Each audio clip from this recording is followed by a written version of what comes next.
All right, well, thank you all for coming. I'm Paul McNiff. I know my name is spelt funny. It's got a big A. I usually tell people that the A is capital. That's why it's silent. Not that my name's that important. What is important, though, is that we're going to be talking about the Cinema EOS system. Now, a lot of us are really referring to, oh, the C300, because that's what we've heard about. But really, it's going to be very camera-centric. But it is an entire system. Even if you do look at the brochure, it's Cinema EOS, and it goes over an entire system of products. We have a few Cine zooms. At NAB last year, we had announced that we were going to have these two PL mount zooms. And then this year, in November, when we announced the C300 in Hollywood, we announced the broadening of the entire system to include these EF mounts that are forthcoming, these mini primes, as well as these zooms that were announced as PL mounts are also going to be available with EF mounts. Now, EF mount is the traditional mount that goes with our EOS still cameras, our DSLRs, which have become very popular for use in motion imagery, with originally the advent of the 5D Mark II, followed by the 7D, and pretty much the entire lineup now. And the reason we announced the lenses in both mounts is because we are actually making the camera, the C300 itself, in both mounts. So we're going to start with the EF mount, which is delivering now. There's over 60 compatible EOS lenses, and that includes a lot of specialty lenses that you cannot get in your traditional PL mount that would normally be used for cinema. There's macros, fisheyes, tilt shifts, which are used for altering perspective, extreme telephotos. I don't know of any PL 800mm lenses, but we do have them in EF. And we have the Cine primes that I mentioned in the last slide. As far as the PL mounts go, this is the de facto standard for cinema production, for large sensor, or in terms of film, in film production. There's several manufacturers that make them. A lot of DPs already have their glass. They like to write that into their quotes and rent out their own glass, and plus they're familiar with it. And they're very familiar to people who have been working in this field for a very long time. Just in regard to, and I'm sure everybody already knows this because it's kind of the nature of the C300, but in regard to the large sensor technology, this is a Super 35 sensor, and it's the equivalent of a 3 per film frame. One of the great things about the system, though, even though you can use any lenses that you want, Canon has the unique advantage that in our imaging systems, we are the only company that can manufacture every single portion of the imaging system. So aside from being a world-renowned glass company and maker of lenses, we also make our own sensors. We've done more to develop CMOS technology than any other manufacturer of CMOS. We design our own Canon Digic DV3 processor, and even the hardware codec that does our MPEG-2 422 compression within the camera is designed by our engineers. So there's a number of features that we're going to talk about. I'm pretty much only going to touch on them. You'll see them in some of the behind-the-scenes footage being applied a little more. But there's a compact modular design to it, as you can see from this one versus that one. The stunning low light performance. We're not actually going to watch the film that really does the low light, but we're going to talk a lot about it. The dynamic range is very impressive on this camera. And as far as what we'll officially say, the dynamic range is, there are some people telling us that we're getting more than our conservative estimate, which is still fairly impressive. Our codec, which I already spoke of, we'll talk about a little more. Our log gamma is an interesting thing. I like to say that if you don't know what it is, just don't turn it on. I'll explain why that is later. We have wireless control for our metadata that we're going to go over. The recording media, which is a CF card, is very affordable and versatile and easy to pick up. If you're running short, you can run into your local Walgreens and grab a CF card that's UDMA speed, and it'll work. Several different frame rates and post-production support, which we have other companies here to talk about their post-production support. I'm just going to be talking about nonlinear editors specifically. So regarding the modular design, everything you see in the middle here is what comes with the unit. So you don't have to buy any extra accessories in order to build it up into, say, what we have right here. And we could make this smaller if we wanted to. But this has all of the pieces. So with the exception of a lens, you're going to get everything that's on this right here. That would include the handle grip, which has some controls, but all of those controls are included somewhere on the body. Not to mention that all of the controls that are on the body and several that are only menu accessible can be mapped to various buttons around the camera. So depending on how you're going to build it up and what buttons are going to be accessible, you can make it as comfortable to operate as possible. You can also make it smaller, even smaller than this. We could remove, say, this handle and then just keep this monitor portion, which is external, on there. We could remove the handle and put on this thumb rest that you see right there. And then you really just get this tiny little, just over 3 pounds, almost just box. It almost looks like an old, you know, like Hasselblad or something. And then as you see up here, that's completely stripped down and mounted on the front of a motorcycle. And that motorcycle was going at normal speeds being shot with this camera when they made that film. And then over here, we have it completely built up with matte box rails, follow focus, and everything. So it affords you the advantage to work however you're going to be comfortable. If you got to be in a strange situation like this, you can use it to get a shot that you probably wouldn't have been able to get before with traditional cameras. And if you want to work in a traditional kind of environment, we have, you know, you can make anything as big as you want in this business. So like I said, the versatility of the compact design, and then the lens options. Because you wouldn't be able to do this unless you had a really small, really wide lens to fit on that tiny body.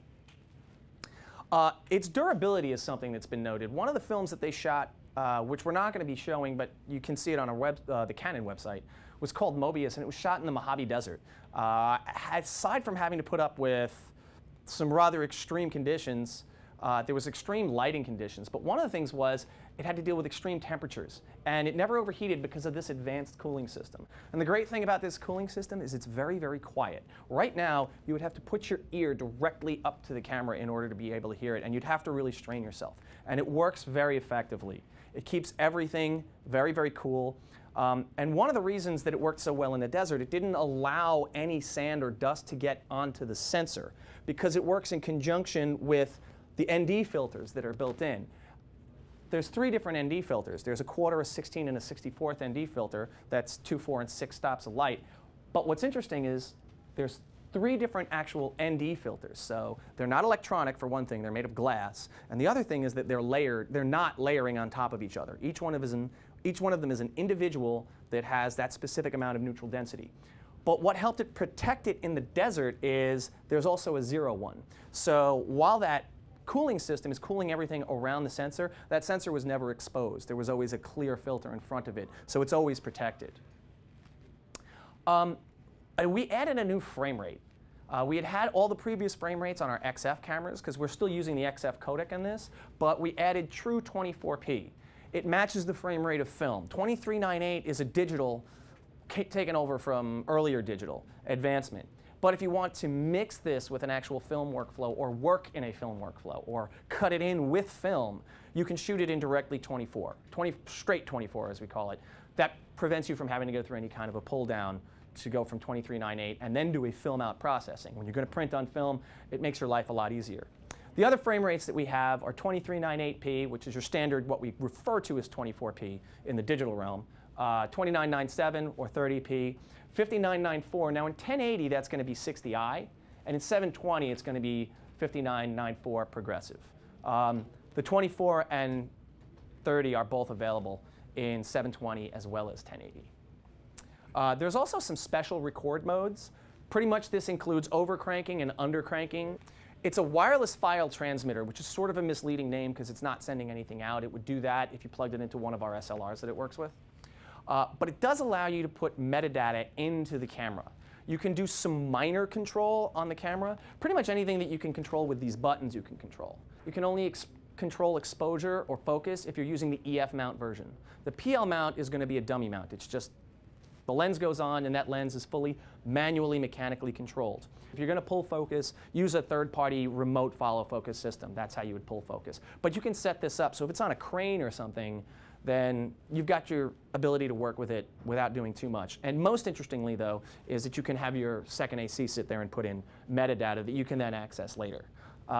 Another noteworthy feature that's not really on the slide here but goes with this, if you do have it out of reach on a crane or something, you don't have to worry about the battery running out. You're going to get at least 2 hours of battery time out of the battery that comes with it. So unlike some other cameras where you get maybe 20 minutes of battery and you have to work a lot faster to try and worry about that, not an issue here. And hey, look, there it is on a crane. One of the things that we found was really good about it was Chroma Keying. And this has everything to do with the processing and with our codec. A lot of people questioned when we were out in Hollywood doing the launch for this. It's MPEG 2, and it's 8-bit, and it's 422. And they say, listen, we understand everything you say you can do with this, but I want 444 at 12-bit if I'm going to do that kind of stuff. It's not going to look that good. I kind of understood where they were coming from because I had similar questions myself when I first heard all the specs on it when we were getting trained in the company.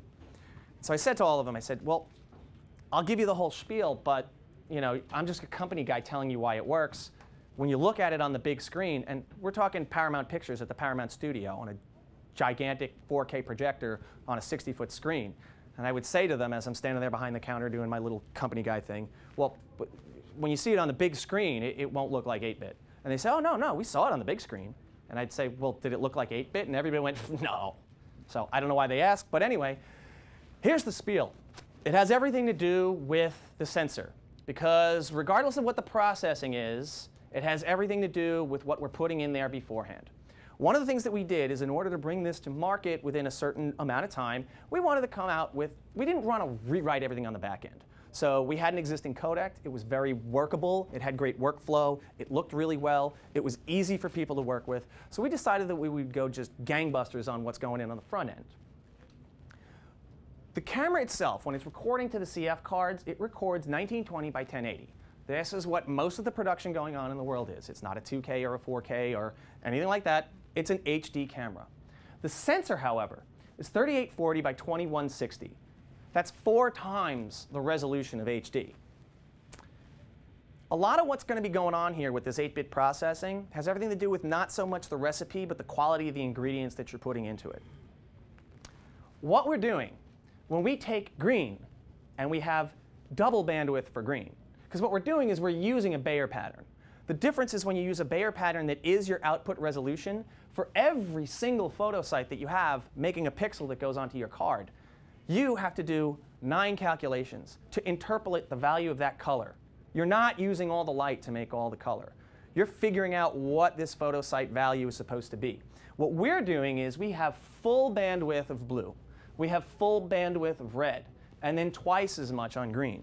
So if you look at what we're taking, we've got 13-bit of green, and green is also where all our luma comes in. That's where we get our really, really good low light performance.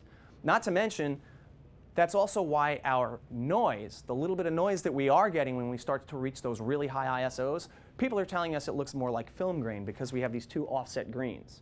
At least we think that's why it is. Anyway, what we're getting is we're getting full bandwidth of 2 colors and then double bandwidth of another one. When we bring this in, the camera then treats it the same way that it would process a 3-sensor camera because it's looking at it as though it were 3 sources, even if it's only in one place. So we're not interpolating anything. We're not trying to figure out what each photo site is worth. We're actually putting 4 photo sites. It's almost like having a super pixel to make each pixel that comes out on the other end. One of the things that we get from this, aside from the low light performance, when we use that full resolution, we're using all of the light. We're taking it in and turning that into the information that we need. We're not doing any debayering that they're doing on these other cameras. There's no demosaicing. If you look here, what that results in is in very, very fine areas, you get a lot more detail. You get better gradation of colors. You get just ultimately better color information to start with. So it's very easy to say that, yeah, well, it's still 8-bit. The math doesn't lie. I agree that the math does not lie. But it's not always the sum of the parts. Sometimes it's the eloquence of the equation. And yes, I made that up myself. I'm pretty happy with that one. In regard to the low light sensitivity, we found that the sweet spot, and this is when you're shooting in Canon log, which we'll give a little detail to in a little bit, it's best at 850. When you're going through the ISO values, you will see on the screen that 850 is in brackets, and that's because that's the one where you get the widest dynamic range. The native is the one that's circled right here. 640 is actually the native ISO of the sensor. And the lowest that it will go is 320. The highest that it will go is 20,000. And I have seen 20,000 blown up on a 60-foot screen. And it looks pretty good. It doesn't look as good as 16,000, but 16,000 is pretty good. Or 1,600, I should say.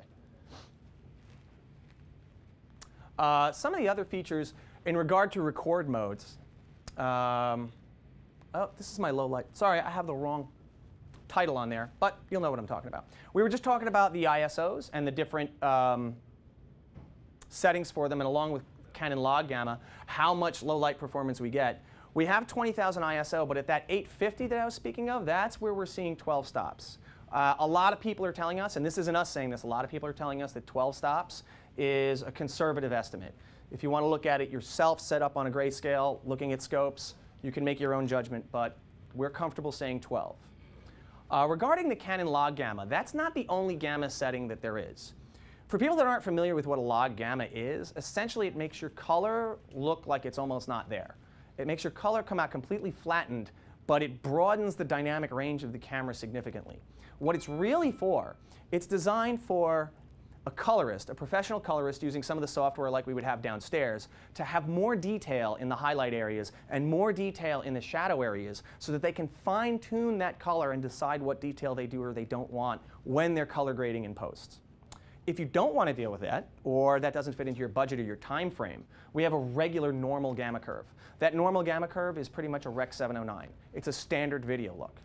And if you want to kind of reverse engineer and make something look more like it belongs or match it to a Canon DSLR, that's what the EOS standard is for.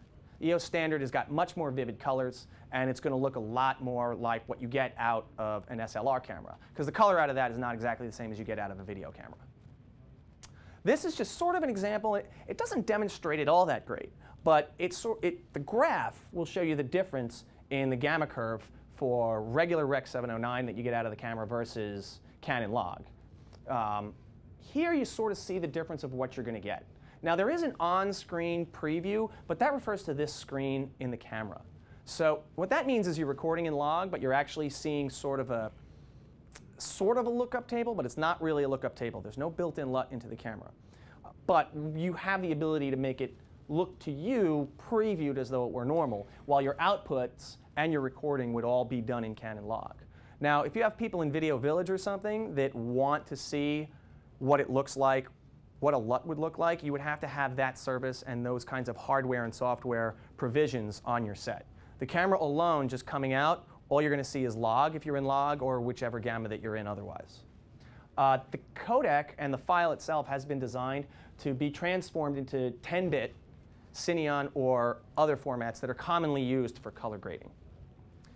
Our general workflow, this is one of the beautiful things. The recording media is really inexpensive, and it's inexpensive to get a reader, and you can put that anywhere. The codec is MPEG-2, 50 megabits per second at a 422 color sampling. So you've got really good color space, and you've got a very comfortable codec that's easy to run on just about any computer that's not obsolete by this point in time. And then there's also industry standard terminals for any of your outputs. You've got Genlock, you've got a sync output if you want to sync two cameras together, XLR inputs, but it's notable that those are only included on this. Pretty much we would assume people using a Super 35 for the most part would only be recording scratch audio on board. But if you're not, you do have the option for the XLRs on here. There's a mini input on the camera body. Then there's also HD-SDI output and timecode sharing. This is all standard stuff that you're really going to need in most of the environments you're going to bring this. And then for the last bit of workflow, when you're really doing your post-production, we've got plugins for both Final Cut Pro and for Avid that will allow you to edit the media natively. There's no transcode or anything that goes on with Avid. As long as you have the AMA plugin from Avid installed and you have the Canon XF plugin installed, then it will work seamlessly. And we just came out with a new version that's 64-bit based for Media Composer 6. And another one also that goes for Final Cut 10, or FCP-X. I'm not sure how they really are referring to it. As far as Adobe and Grass Valley EDS, those are just drag and drop workflows. They can pretty much take anything in. Another thing that we have is we have a browser that allows you to play back all of your clips so you can select which ones you want to import into your system. You can also add metadata to that. So that's an easy way for you to preview your MXF files, because a lot of times, while the media exchange format is a standard that's used internationally, there aren't a lot of playback engines, whereas stuff that records in a QuickTime say, oh, you just have to have a QuickTime player and it'll play. So having this giving you the advantage to be able to scroll through all of your clips and also being able to put in metadata, we found is a great advantage. It allows for seamless workflow. Workflow to Final Cut. It's a login transfer using our plugin. And all that happens then is when you open the login transfer window, it will see the card in your card reader, and you'll be able to do everything you normally would in login transfer. You go under to the settings menu in the login transfer window, and then for each one, how it gives you your source, whether it's AVC HD or Canon EOS, whatever it is. On the other end, yeah, it'll tell you ProRes, LT, whatever. But if you don't want to transcode, you choose native, and it remains in the MPEG-2, and it just rewraps it. which there is a little bit of time to write it into the MOV container file, but it's nothing compared to transcoding time, where you have to actually rebuild the file. Yes, sir? What's the difference between the data that's written to the CF card versus the HDSDI? What is the difference between the data on the CF card versus the HDSDI output? The HDSDI output is going to be 1.48 gigabits per second uncompressed. It's a 10-bit stream. However, since the processing is 8-bit, there's 8 bits of information coming out over that. 10 bit, so it's a wrapper of 10 bit. It's not a wrapper. You're just getting uncompressed 1.48 gigabit per second HD video. So you're getting uncompressed, full raster, full bandwidth HD video.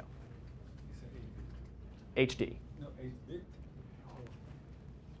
The output is a 10-bit output, Okay. but it's coming from the processor, which is 8-bit processing. So basically it's a container of 10 bits. That's right. 8 bit in it. It's like driving a van that seats 10 with 8 people in it. Yeah. So, and conversely, what's on the card, it's variable. You can set it to different bit rates, but the native setting and the highest setting is 50 megabits per second, MPEG-2, long GOP, 422 color sample. Yes. But it is. I know that the output for monitoring is coming out 5994. You don't have a 24p output option.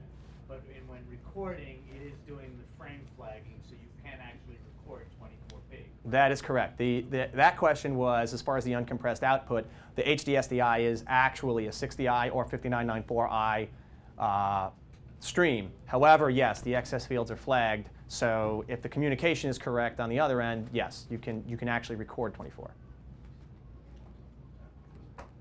Oh, you guys both already had one question. Go ahead. So you mentioned under and overcranking. What frame rates at 1080? At 1080, you can overcrank in 24, because the most you can go up to is 30p. Then you can undercrank as low as 1 frame, so it doesn't matter. In 720, you can crank up to 60 to play back at 24. So the way that that would work is whatever your native recording is, be it 24, 30, or 60, it is what it is. Then you enable the special record mode that is referred to in the menu as slow fast motion. You choose how many frames it's going to record per second, and then it will play them back at the native or already designated quote-unquote record rate, even though at that point it's a playback rate. You had a question?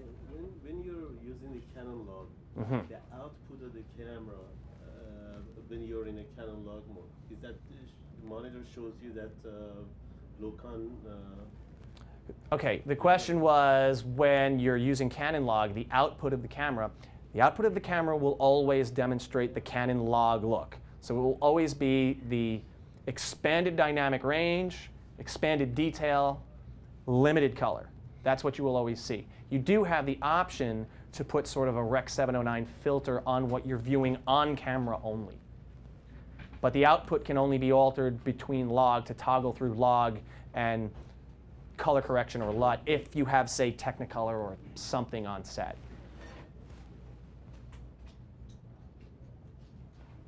Anybody else? Yeah. Why the design so upright?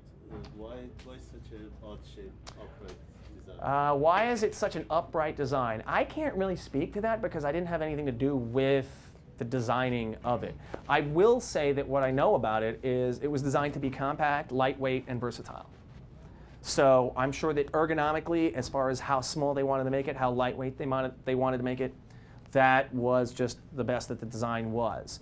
It also allowed them to put this monitor on the top, give them this handle, and this monitor spins around all sorts of different directions. So you can do lots of different things with it. But specifically, I'm not sure. 1 second, he had a question. I was just wondering if you guys had an on-sale date and the pricing. Oh, the pricing on the street is... I'll take that. You'll take that? Good. Yeah. Well, you work for the store, so you should take the pricing question. Pricing is available on our website. I believe we are slightly under $16,000 for the body. And both cameras are available for pre-order. Right now, EF and PL. Lenses will come a little bit later. But everything is pretty much, at the exception of the prime lenses that are not available for pre-order yet, the camera bodies are. So, if you want talk to us later about a camera package or kit or something that will give you a comprehensive pricing, and we can certainly do that. Yeah, and those lenses he's referring to are the cinema lenses, those cinema primes. Obviously, the EF photography lenses that are compatible have been out for a long time. The EF version did start shipping. Obviously, there's only limited quantities coming in at a time, so some people have them and a lot of people are waiting. But you are shipping. Yeah. Yes, sir. How is focus in the viewfinder? What exactly is inside the viewfinder? What exactly is inside the viewfinder? Yeah, like Well, is it similar to a video camera viewfinder? it's very similar to a video camera viewfinder. It's a high resolution. It's an EVF viewfinder. What you get in the viewfinder is very similar to what you get on the LCD. However, the LCD has scopes on it. There's a waveform monitor and a vector scope. You don't get those in the EVF. But you do have all sorts of different kinds of focus assists. So there's magnification, there is peaking. It gives you all of the standard moving image, video, or digital cinema assisting functions that you would get, unlike what you get from an SLR. So it doesn't have any of that. But your exposure assists, like a waveform monitor and Zebra, are available. All of the different data that you want, as much or as little about what you're shooting, is available. It's a pretty standard video-esque, if that's even a word, viewfinder. Yes, sir. And then 2 and 3. You, sir. Battery options, powering. Battery options. The only options that we're offering are the battery that comes with it, and it's also cross-compatible with the batteries for the XF cameras. However, be aware if you have an XF 100 series, that battery is the one that comes with it is not compatible. But all the aftermarket batteries for those are compatible. As far as third-party batteries aftermarket, I'm not 100% sure if those have been developed yet. I personally haven't heard of anything we have approved. That doesn't mean they're not in the market. We get told what we can and can't approve because it's been tested by Canon in Japan. I haven't heard anything about that. You already get 2 hours on the battery, actually 2 hours plus on the battery that it comes with. Yes, sir. Time of day, can I plug that in for my time code, assign time of day? Well, you can jam sync the time code to anything, and you can also preset the time code to time of day for free run. So it has all of the standard time code options that you would get on any camera. Yes, sir. Did you say that the camera doesn't work on an automatic mode? It doesn't work in an automatic focused mode, no. Not even really automatic exposure either. It's a manual camera. Yes? Does that small eyepiece completely come off the camera? It comes pretty close. The question for the people downstairs was, does it come off, the eyepiece come off the camera? This will come off, and then you can put it in there. So it's pretty much, you can make it really, really, really small. If you needed to make it, I mean, you could literally make it just the box, put a 50mm 1.8, which I think is the smallest lens that we have, physically speaking. Off the top of my head, it's my story and I'm sticking to it. And then you could make it really one of the most compact digital cinema cameras you've ever seen.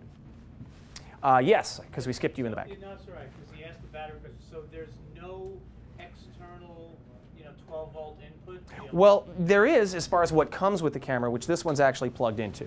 So it is just the DC input that comes in the camera kit with the power adapter.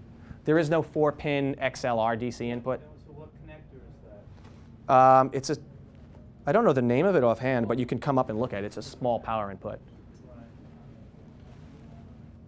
Yes? Quick question. The audio tracks? Mm-hmm. What's the format? PCM, audio, 16-bit 48 Hertz. Audio. And does this camera fall under the CPS program? I believe it does fall under the CPS program. That I do have to double check, but if you go to the CPS website, it tells you everything that is covered. I would assume, I don't know if there's going to be a separate program for this, but I think this one is covered under it. I know that all the XF cameras are, as well as the higher-end EOS cameras. Good question, though. Anybody else?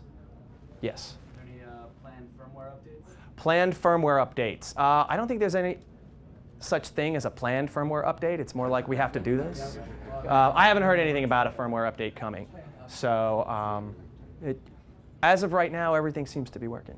So. Yes, sir? You're saying that it records like much higher than the 1920 1080. So is it possible that it captures it at that, right, and then spits it out at 1920 1080? Well, the sensor is 4 times HD resolution. So is it possible that in the future firmware let it? Is it possible in the future firmware will let me record at a higher resolution? I would not be able to speak to future product developments. I don't work in that arena, and I mean, I don't even know if it's possible as far as the design of the camera. So, I mean, that's a really fancy corporate way of saying I don't know, but that's what I'm allowed to say about it. Oh, no, the question was about the waveform monitor and if it can go full screen. No, it's only going to be this little piece in the corner. You can go into the menu and magnify it, but it really just blows up the center of the actual monitor. It doesn't make it take up more of the screen. So this is all of the waveform monitor or vector scope that you're going to get is that corner on the side. Bracketed from 0 to 100? Yes, it is. It doesn't have actual numbers on it, so it doesn't give you percentages or IREs or millivolts, but it has bold lines for some of the areas that would be, you know, are important milestone areas within the range.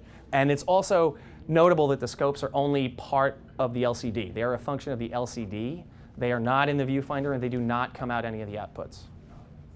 So you have the option of controlling it or take it in and out? Right? Oh yeah, you can turn it on and off. But over there. But you said it's not available output. It doesn't go through any output. Okay. So it's the same as if you had a professional LCD monitor that you were running an SDI to that had a built-in waveform monitor. Again, that's the function of that monitor. The same way, this one is a function of this monitor. So if you remove the top handle, is that monitor, can you apply it to the body itself? This? Yeah, this doesn't have to be on this at all. As a matter of fact, this is designed to go on several different ways. There's a mount over here. This has two different mounting brackets here. You can pull this handle off and just put the LCD up there. And then it's configured so that it can spin around several different directions and be turned sideways and upside down and all sorts of different things. So you can remove that top handle and just put it on like a hot shoe? Absolutely, yes. There's a built-in shoe as well as a 3/4 on the top. Okay. Or 1/4-20, I'm sorry, 3/4. Where did I get that from? Does that monitor unit connect only through the hot shoe, or does it? The monitor unit actually isn't connecting through any kind of a hot shoe. I mean, that whole piece you were just holding. Yeah, no, the way that this is connected is through these two really beefy cables on the side. So I can't speak to the specific direction of what's going through which cable, but because there's communication coming from this, there's controls up here, there's also audio up here, and then there's the output to the monitor. So there's stuff going in both directions. And if you take a look at these are pretty beefy cables that have a lot of pins in them. Is that a Canon design, that cable? Yes. So if it breaks, we got to send it back to you to fix it? Yep. If it breaks, you have to send it back to us, yes. Extension for it? We do not make an extension for it. I do not know if there's any plans for an extension in the future. Yes, sir. I'm sorry. If you break the top part with the monitor and all that, you can still view everything just through the viewfinder. Yes. Okay. So if you break everything else, you can certainly view everything just through the viewfinder, and you can run your viewfinder and your LCD and your HDSDI and your HDMI out all at the same time. One of the things, perhaps a workaround for what you're asking about, with currently there being no extension cables, this, for example, is a viewfinder that runs on HDMI. So having the different outputs, all of which can work at the same time, there's other accessories that you can use. You can get another monitor. There's a lot of aftermarket monitors, ICANN, Marshall, et cetera. Yeah. Yes? The hand grip, how much movement can you get out of it? The hand grip? Actually, the handle. I'm sorry. Oh, the handle on the side, the one that sort of mimics more of a SLR camera sort of design. This will actually move around in several directions. You can pretty much move it 360 in, I think it's about 16-degree increments, I'm sorry. So if you wanted to, you would have to completely unscrew it. It doesn't, it's not like the XD camera. Yeah, it's designed to be set and solid.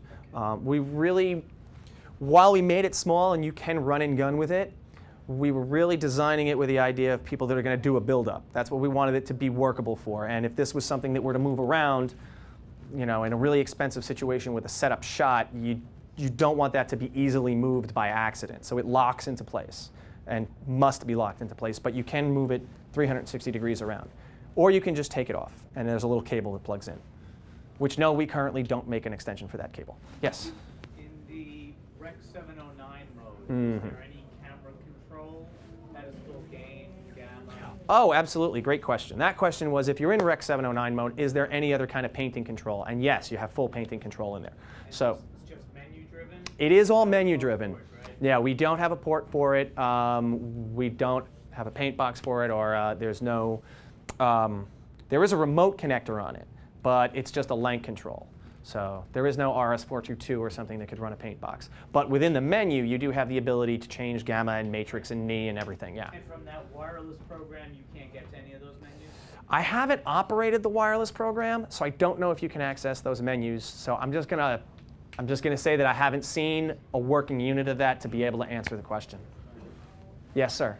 How do you, can you and how do you copy the look that maybe you set to copy to a different camera? How do you copy the look that you set to another camera? Excellent question. There's an SD card slot on this. You can copy any of those painting settings that you do within the menu onto there as a custom picture file. And then those can be backed up wherever you want on a laptop, a server, another card, and you can move that card from camera to camera and load them on there, which is exactly the same way it works with our XF cameras as well. Yeah, I didn't get one from you yet, so. Does it have dual card slots? Yes, as a matter of fact, it does have dual card slots. So you can go from one to another without any interruption. it certainly can. There are two CF card slots. Just to be clear, that's for the video recording, not for the SD cards. Those files are really small anyway, you wouldn't need to. But for video recording, there's two slots. You have the ability to either relay record, which is where you go right from one card once it fills up to the next and you don't drop any frames. Then the other thing you have is dual recording, where you have automatic redundancy. So if you need to send two in a different place, or you just want to be careful because it's, let's face it, it's data, then you can do that. One note on that, the 4 films that we had produced before the launch of this, all of them did dual record, and throughout the making of all of those films, only one card failed, and that was during the shoot in the Mojave Desert, and I think, I wasn't there, but I think it was one of the ones that was on a remote control helicopter, so it was getting banged around really bad anyway. And what is the time length of the card? The time length of a card depends on the size of the card. But for example, a 16 gigabyte card is going to give you about 40 minutes at 50 megabit per second. You can adjust to 35 megabit per second or 25. 35 you drop to 420, 25 you drop to 1440 resolution and 420. At 50 you get 40 minutes on a 16 gig card. And they must be UDMA cards. If you go onto the Canon website, we do have a chart showing all of the cards that have been tested by Canon and what functions they do and do not work with. Some cards from some manufacturers, depending on the manufacturer usually, and it's because of the card and it's because of the actual architecture of how the card's working. It has nothing to do with the camera. Some will only work in regular recording. They won't do the special record modes. Yes? Can you back up all your setting of the buttons into the CF card? Can you back up the setting of your buttons Like onto the CF card? You can back up all your configuration. Well, it's pretty much the same kind of a menu as an XF305. And can you read a picture style picture from CF card? Can you read it from a CF card? No, they only read from the SD cards. I'm sorry, from the... Oh, can you transfer them from an XF can camera? you read them from like, well, let's say you have just one card with picture style in it. Yeah. Can you tell the camera to read it from the card? Yes, you can. The question was, can you read picture styles from a card to the camera? And the answer is yes. Okay. Yes, sir. In recording from card to card, you could switch a card, and while you're recording non-stop recording, so like when one gets full, you could eject one and put 3 in. Well, yeah, they're hot swappable if you're doing relay recording. If you're doing dual recording, you have to wait until you're done. But yeah, while you're doing relay recording, you can certainly pull out the one that is not, the one that's been filled. Come up, it doesn't shake the camera or whatever. Well, that depends on how stable you have your camera set. I mean, there's a lot of environmental variables that would go into answering that question. Yes, ma'am? Is there a record mode in the front? There is a record button in the front. There's a record button on the side. There's a record trigger here. And there are 15 programmable buttons that you can map several different functions to, including record. And do you know the film that was shot in the desert? Yes, the film that was shot in the desert. What kind of camera was used for the film? Well, it was one of these. It was a... Sorry, I meant the EF on the 2 times. Oh, all of them were done with EF mounts. And they had EF mounts of the Cine Zooms, as well as some regular EF EOS lenses. that we've had for a while, yes. But didn't they use external recorders? No, everything that was shot on our for the Mobius, and all of them were all shot on board. Yes. Even the sound? I don't think any of the sound was done on board at all. Okay. Maybe some scratch audio, but I'm fairly positive that all of the audio was done externally. Yeah. Again, I wasn't on set for them, but I mean, having seen the behind the scenes of all of them, I would not imagine they would be doing onboard audio in that kind of environment. You know, I mean, they were done like cinema projects. They weren't really run and gun. Maybe some run and gun portions, but even in the behind the scenes of those, I don't see any microphones on any of the cameras. Everybody's got booms and stuff in all the different shots. Yeah. Any reason why the XLRs are not on the body itself, but on the top handle? Why are the XLRs on the handle and not on the body? Again, I have to answer that as I'm not one of the designers. But to me, it would seem reasonable that it was just to keep the size of the camera down. One of the goals in design that was expressed to us is that they wanted to make it as small as possible, so that it's easy to make it big, but it's not that easy to make it small. Yeah? Is there a built-in mic just for scratch? There's not a built-in mic just for scratch. There is a mini mic input, and there is the XLRs that are on this monitor. So there's Yes, a sir. mini mic, and then is there like a little hot shoe on top? Because you know, like a lot of people with the 5Ds use the little, so you could Yeah. use that. Well, it's not a hot shoe. I mean, there's a standard shoe on the top where that's the standard size, but it's not hot. It's a cold shoe, yeah. Can you do stills? You can do stills. Your stills will also come out 1920 by 1080. There's no photo button that is default designated on the camera. So you're going to have to go in and assign a custom key to be the photo button. And using that photo button, you can also take frame grabs from footage that you're playing back. And can you take photo while you're videotaping? Can you take photo while you're videotaping? I think so. Yes. You said that you can run all the different monitors at the same time. The eye mount, the actual monitor. Mm-hmm. How much does that affect the actual battery life? Like, does it take a lot of battery life? The question was running all of the monitors, being the Viewfinder, the LCD, and the HDMI and HDSDI outputs. How much will that affect the battery life? I couldn't give you an actual time number, but I do know that you're going to lose some time if you're running both the LCD and the EVF at the same time. I don't think it's really significant because neither one of them consumes an all that much power.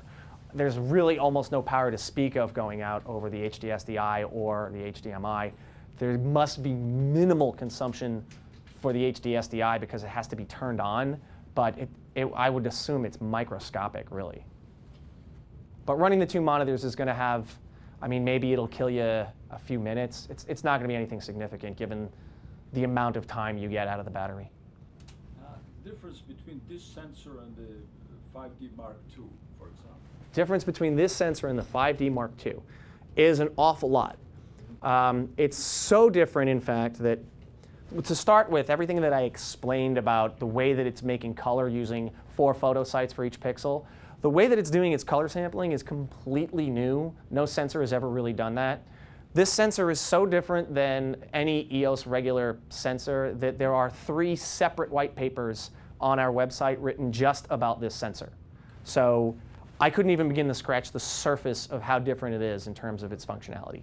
A lot of that has more to do with how the information gets processed, but the engineering of it, even just as far as the low light performance and the native ISO being 640, is significantly different.